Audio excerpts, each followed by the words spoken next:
Antioxidants એટલે એવા તત્વો આપણને એવું આ નામ તો બહુ સાંભળ્યું છે પણ આ શું છે એ બહુ અંદાજિત આપણે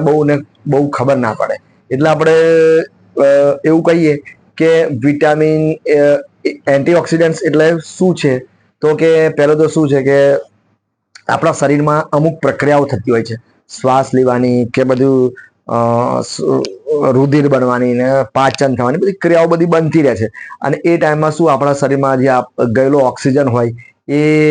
અંદર બધા પ્રક્રિયાઓ કરે એમાં અમુક વખત શું છે કે અમુક કેમેસ્ટ્રીની લેંગ્વેજ છે કે અમુક શું ઇલેક્ટ્રોન અમુક ઓછો થઈ જાય તો એ બહુ આમ ખરાબ બની જાય તો શું આજુબાજુના આપણા શરીરના જે સારા બીજા કોષોને એ નાશ કરે એમને હેરાન કરે એમને બગાડે તો આવા લોકોને શું આપણે જે આ એન્ટીઓક્સિડન્ટ બહારથી લઈએ તો શું છે એને એમનો ઇલેક્ટ્રોન આપી દે તો એ બધા શાંત થઈ જાય એટલે કહેવાનો મતલબ છે કે જે આપણી બધી ક્રિયાઓ થતી હોય શરીરમાં તો અમુક સારા કોષો બી બનતા હોય છે અને ખરાબ કોષો બી બનતા હોય છે તો ખરાબ કોષો શું શરીરનું બધું જો બગાડ કરતા હોય તો જો આપણે સારા એવી માત્રામાં જે આ એન્ટીઓક્સિડન્ટ્સ લઈએ તો શું કે ધારો કે આપણા એમનો પોતાનો ઇલેક્ટ્રોન એમને આપી દે ને એ લોકોને શાંત જો આપણા ઘરમાં કોઈકને આપણા પૈસા આપણી જ વાત કરીએ આપણા 500 રૂપિયાની નોટ ખોવાઈ ગઈ હોય અને તો આપણે ઘરમાં કેવું વાર્તાવરણ કરી નાખીએ તંગ વાર્તાવરણ કરીએ ને કઈ આમ કરીએ કોઈ હેરાન કરીએ કોઈ પણ જો કોઈ આપણને આપી દે કાં તો એ નોટ આપણને મળી જાય 500 ની તો આપણે શાંત થઈ જઈએ કોઈને ડેમેજ ના કરીએ એવી રીતે આ જે ખરાબ કોષોને જો એમે અમુક જે આપણા જે આ એન્ટીઓક્સિડન્ટ્સ લીધા હોય શરીરમાં સારા એવા લીધા હોય તો એને શાંત કરી દે તો કોઈ નુકસાન ના કરે તો જો આપણે સારી માત્રામાં એન્ટીઓક્સિડન્ટ લઈએ તો શું થાય કે આપણી ઉંમર જલ્દી ના બગડે અરે ઉંમર જલ્દી ના દેખાય નહીં પછી આપણું ઉંમર રોકે પછી આપણા જે અમુક વાઇટલ ઓર્ગન્સ છે હાર્ટ છે લીવર છે કિડની છે બ્રેઇન છે એમને બચાવે એટલે અમુક આપણે જે એમને તંદુરસ્ત રાખવા મદદ કરે એટલે આપણા જે અમુક જે આપણું ડેમેજ થવાનું એ બચી જાય તો કે પેલું તો એન્ટીઓક્સિડન્ટ મળે શામાંથી તો કે સારી માત્રામાં તમે સારા એવા ફળ ખાઓ આમ તો આમળામાં વધારે એન્ટીઓક્સિડન્ટ્સ હોય છે પણ બીજા બી ફ્રૂટ સારા એવા છે સફરજન છે ખટ્ટા મીઠા દ્રાક્ષ છે જામફળ છે જે બધા જે બેરી છે બધી આમ તો બધા જ જે ફળ છે ને એમાં મળી રહે પછી જે તમે કાચા શાકભાજી છે એમાંય મળી રહે કાચા ગાજર મૂળા ટામેટા બીટ્સ એમાંય જો તમારે લેવું પડે શાકભાજીમાં બી મળે છે આપણે જે ગાજર અરે ગવાર ભીંડા કારેલા દૂધી ગલકા એ બધા મળે પણ એમાં શું આપણે શાક બનાવીએ તો અમુક તાપમાનમાં અમુક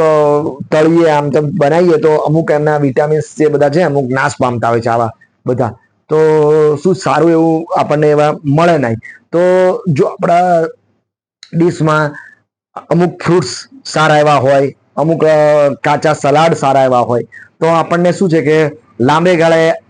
સારા એવા આ એન્ટીઓક્સિડન્ટ આપણા શરીરમાં જમા થતા હોય તો અમુક અંગ બગડતા હોય એને બચાવે આપણી ઉંમર ઓછી દેખાય આપણે અમુક અંગો બચે તો આપણા શું છે કે લેવા જોઈએ એન્ટીઓક્સિડન્ટ્સ અને આપણી ડીશમાં કાચા સલાડ ફ્રૂટ્સ હોવું જોઈએ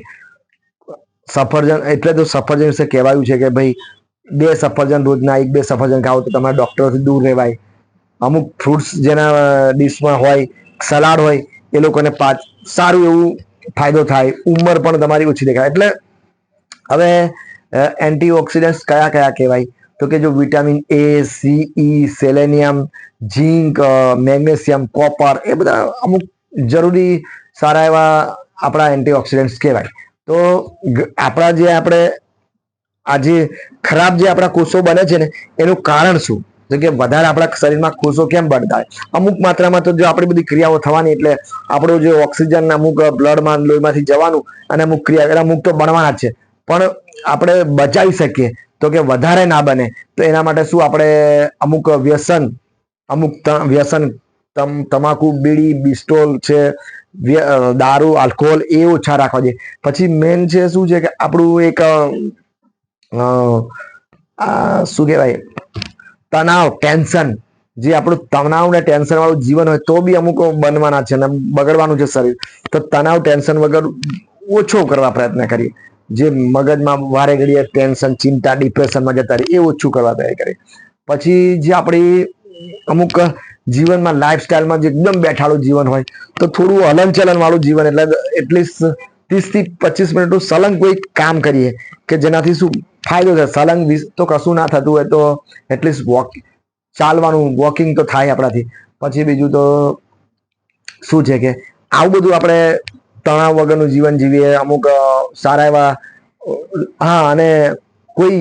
અત્યારે શું કેમિકલ વાળું અમુક હોય જ છે રાસાયણિક, આપણે અમુક જે ખોરાક લઈએ છીએ એમાં બી અમુક કેમિકલ્સ આવતા હોય. એટલે બને ત્યાં સુધી શરીરમાં અમુક આવા જે ખરાબ જે કોષો